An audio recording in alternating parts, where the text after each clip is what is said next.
Welcome to this episode of the Million Dollar Mastermind, where we get real world insights on winning from people who have accomplished amazing things. I'm your host, Larry Weidel, and let's get going. I'm here talking with Clint Greenleaf. Hello, Clint. Hey, Larry, how you doing, buddy? Good to see you. Good. And you're in Austin, Texas. Is that right? Yes, sir. Yeah, it's only going to be 100 today. Nice and cool. Oh, that's where you go where you want cool weather in the spring and summer, in any place in Texas. That's right. Yeah.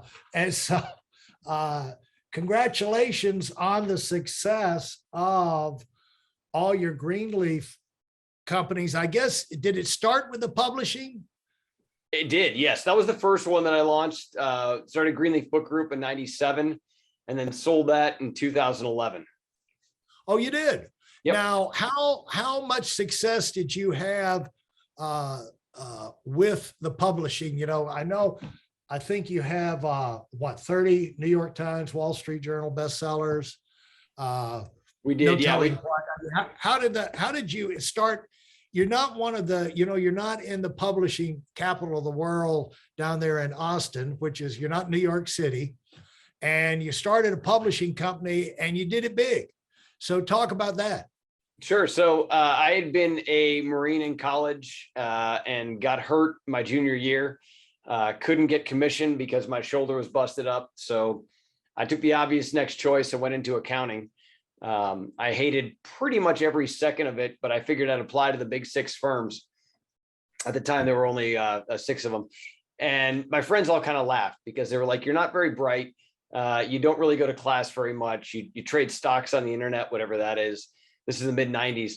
And they said, you're not going to get an offer. We have 4.0s and we got one offer from the big six. You have maybe a 3.0. There's no way you're going to get a job offer from a big six firm.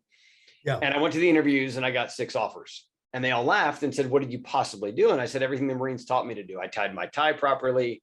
I shined my shoes. I looked presentable and it's kind of fun. And so after a few drinks back and forth, they may or may not have goaded me into writing a book about how to dress properly. And it was a garbage little booklet. It was a piece of a paper folded over. It was 28 pages, hand-drawn illustrations with a Sharpie called Attention to Detail. And we sold it through the mail. And I went to go work at Deloitte. And I lasted there for 7 long, very excruciating months. Before I retired at 22 to take the book that had started to sell well into an actual publishing company and launched Greenleaf Book Group in 97. A 28-page booklet with hand-drawn illustrations on how to dress for an interview. I'll show you something. I got a copy here. This is, look, I'm not proud of this because anybody to all my early customers, I am so thankful that they did this, but this is the quality of hand-drawn illustrations in this thing. I don't know, not bad. Well, it's not good either. For those of you that are listening on audio, this is not a wonderful piece, but I sold 10,000 of them through the mail and it beat accounting. So I'd passed the CPA exam after a few months. What did you charge for it? What did you charge? $5. $5 in the mail. And you advertised it where? Bottom Line Personal gave me a small little classified ad space. It was about 3 lines and said, if you want so what I didn't realize at the time was they marketed the book for grandparents who were buying it for their grandsons, right? Like, okay. I love my grandson, but he dresses like in this grunge, like a slob in this grunge model, right? So it was $5. And the first day in the PO box, I had 2 checks for $5 each. The next day, 7, next day, 13. And about a month into it, I was pulling 50 to 100 checks a day for $5 a piece out of the PO box. Huh. That's pretty impressive. It was fun. I didn't know anything about books, really. I mean, I know how to read, but I wouldn't say I was a lover of reading. And that was what launched this. The premise that was really, Greenleaf Book Group was a company that I put out there because there was no way to get into bookstores in the mid 90s if you weren't published by a major house. Right. And I wanted to change that. So 15 years into it, we built up a system that allowed a relative unknown author to be able to produce a book and then get it into bookstores without having a Random House contract. Yeah. So sold that in 2011 and I left in 2014. Well, that can be a roller coaster business, can it? I mean, it's like, what's your next hit? Like if you have a hit, it's like, where do you get the next one? Isn't that right? Oh, absolutely. And, I made so many mistakes along the way. I like how you fast forwarded to the end where it actually worked out for me. Yeah. But there were so many mistakes along the way early on. First of all, I didn't know much about how to manage people, and I went through a lot of mistakes and trials with that. Over Now, time, was that because you carried over your Marine training, like a drill? You used your drill sergeant as your model or something like that? I definitely paid drill instructor more than I should have. Telling people that the beatings will continue until morale improves doesn't really work as far as a strategy. But also too, I mean, I didn't really know what the model was, right? So early on, I thought if we were helping people publish books, I was playing a numbers game. So I thought I was collecting lottery tickets, and each book that we brought on would be a better shot for me at having eventually a big enough shot of having book sales. And what I learned over time, and actually there was a great woman named Marcella Smith at Barnes and Noble, who kind of destroyed our business model in one call, but the next day, what we did next was kind of what fixed it, right? So she came to us in early 2004 and said, stop sending me books. Barnes and Noble will not carry any of your books. Everything you publish is garbage, and you're wasting my time. I throw it all in the trash, which is really hurtful to hear because clients were asking us to help them get into bookstores. And what we realized was it wasn't about the quantity of books we brought in, it was about the quality of books. So we had about 600 titles at the time.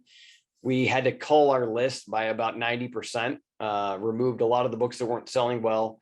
We added a bunch of standards and started really charging people to create great books instead of just saying, sure, throw anything out there and we'll see what happens. And we built an empire based on having incredibly great books that were beautiful, that were well written, that had sales potential, that had markets that were easily addressable. And it gave us a better model on how to help our clients do better books. Why did she, I mean, she seems like she singled you out for abuse there. She might have. We became friends later on, and she's awesome, and she's a great person. I think she just got tired of seeing trash come across her desk, and it filled up her trash can. And every time we sent her a book, she just got tired of it. So she was trying to help herself not be bothered by garbagey books as she saw it. And over time, it became a really neat idea for us to be able to use that as kind of a rallying cry to improve the quality of what we did, because she said, you'll never get through. And I said, well, let's assume for a second that you're wrong. What would it take for me to prove you wrong? And she laughed and said, you never will, because you have to say no to 90% of stuff, and you have to get rid of the garbage books, and you have to hire great designers, and you have to go out and do all these different things. And I said, cool, let's say I do all those things. How long am I going to be in jail in this world? And she said, I don't know, probably a year or so. 6 months into it, she let us back in the door, which is great. So, and what were I got several things jump in my mind. You got the job offers without the 4.0 grade. Oh, at Deloitte. Yeah. At the big six firms. At a big six firm. Yeah. And, how did that happen other than you were dressed for success? Well, really, that's pretty much all it was. I mean, I guess I was intelligently spoken, so I could say yes, sir, and no, ma'am, and not act like a jerk. But at the time, grunge culture was a big deal. And if you remember to the good old days of the 90s, you had kids wearing flannel, slouching in their chairs, kind of being lazy and not really looking the part because they were too cool for school. They were internet savvy kids who thought they could bring technology wisdom to a job. And what you learn pretty quickly is a staff accountant at 22 years old getting the first job out of school is not there for anything other than really to expel carbon dioxide and absorb oxygen.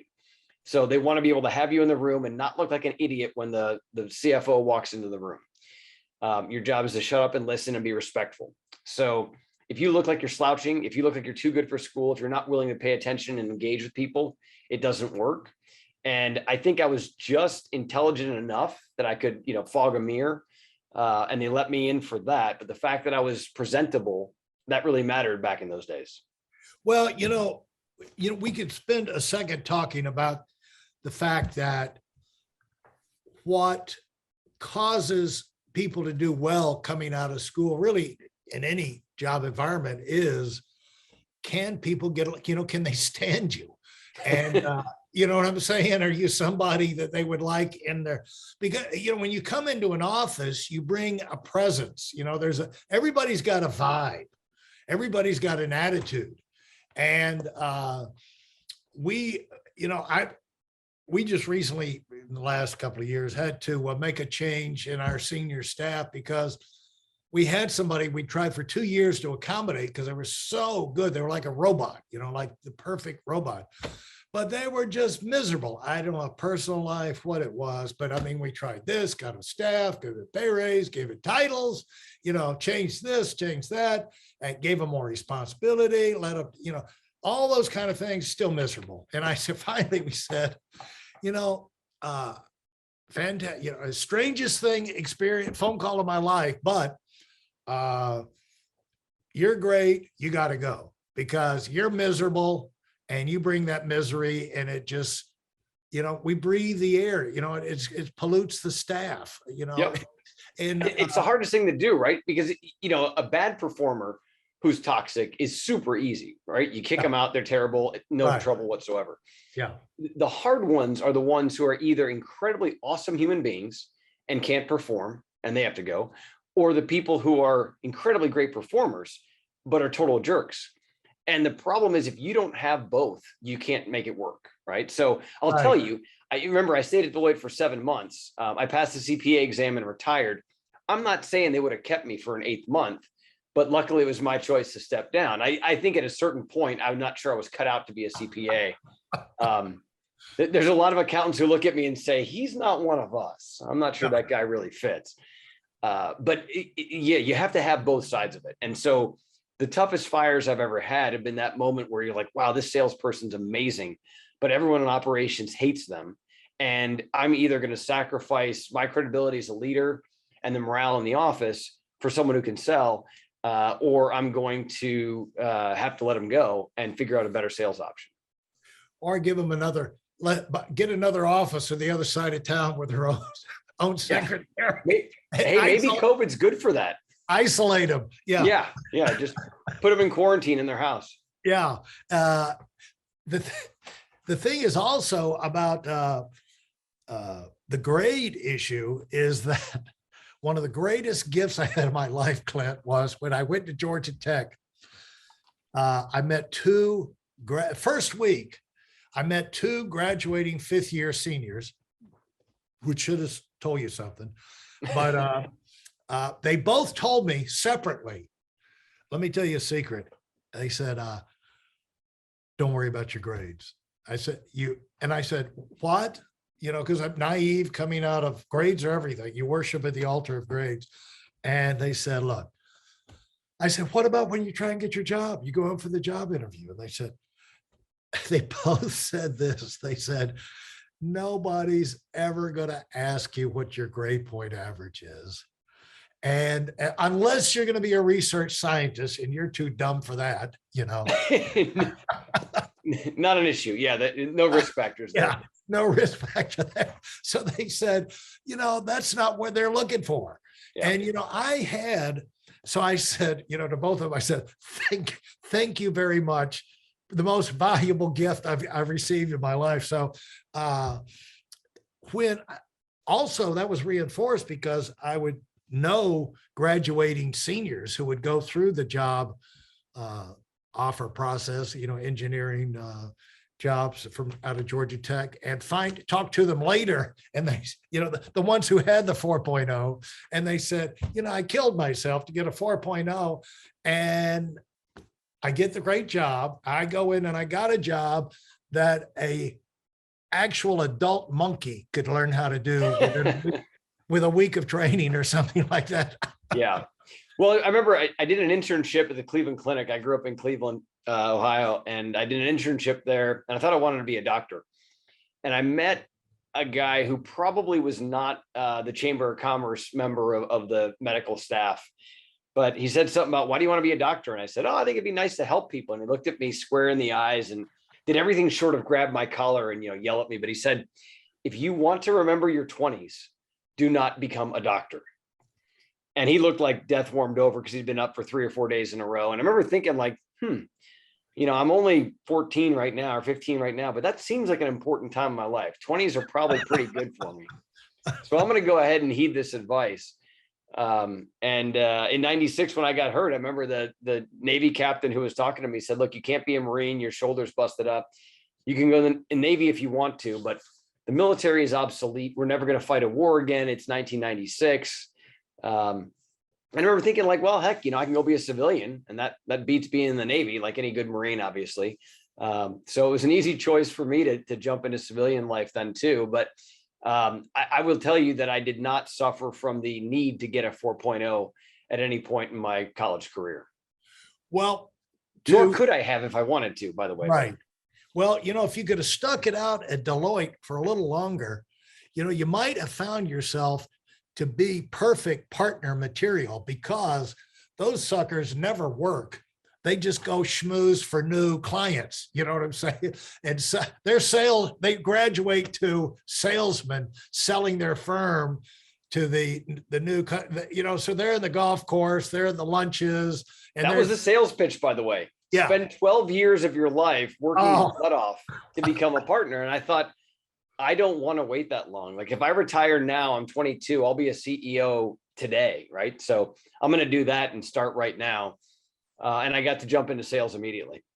Yeah. And if you're working with one of the big 6 firms or any CPA firm, just be aware of the fact that the CPA that you met when you started the relationship is never going to be looking at your stuff, except maybe at the final end or something like that. But they spend so little time on that they're not the ones who are going to notice that, hey, we need to find this extra strategy. And it's going to be the junior people who are doing the bookkeeping and accounting, and every one of them despise doing it, because if all they wanted to do is do the bookkeeping, they would have just avoided the CPA gauntlet and test and all that, and just gone to become a bookkeeper. That's right. That's right. So just as long as you're aware of that, folks, yeah, to watch out for yourself. But you got to have you got to have a good bookkeeper and CPA to survive. And just be aware of the realities of this thing. I mean, I've lost hundreds of thousands of dollars learning that lesson, but trusting them, And when you go, when you got out on your own, what do you think? What was your vision of your publishing company? Yeah. What were you start? What kind of idea did you start with? Did you have a role model? I had a lot of great role models. I knew what I wanted to eventually become, but my goals when I got started were to be able to earn enough money that I could go out on a lot of dates. That was pretty much it. My first office was above my parents' garage. And I was trying to sell books as fast as possible just to try and make enough money that I could actually afford to go out and meet lots of neat people. That was fun. That changed for me a little bit after I met my wife. Kind of changed a lot of the business policies and practices. But early on, I wanted to build something that would be able to withstand the economy that may or may not change, that was actually going to do good for people. And I don't think I started with this goal, but eventually we got there, which was that I wanted to build something for my team so that I could help them and really build a staff. Because in the end, I realize it's late in the game, but the real joy that I got from starting and building a business and eventually selling it was the joy that I brought to everyone else there. And not that every day was joyful, but generally speaking, being able to provide someone a means of earning income and being able to put their kids through college and being able to pay for their house, that made me feel really good. And that was really kind of the ultimate goal for me. Yeah. And also being able to help people get published and get their message out in the world, and being a part of that. Right. Specifically about that business. Yes. Yeah. Being able to share ideas for sure. That was a big part of it. Share ideas. Yeah, absolutely. That wraps up this episode. Consider leaving a rating and review if you like what you heard. In addition, I have a free video for you that contains my best insights from 20 years of running my own business and also coaching $1 million earners. You'll find it at whiteelonwinning.com/webinar. Thanks for listening and do it big.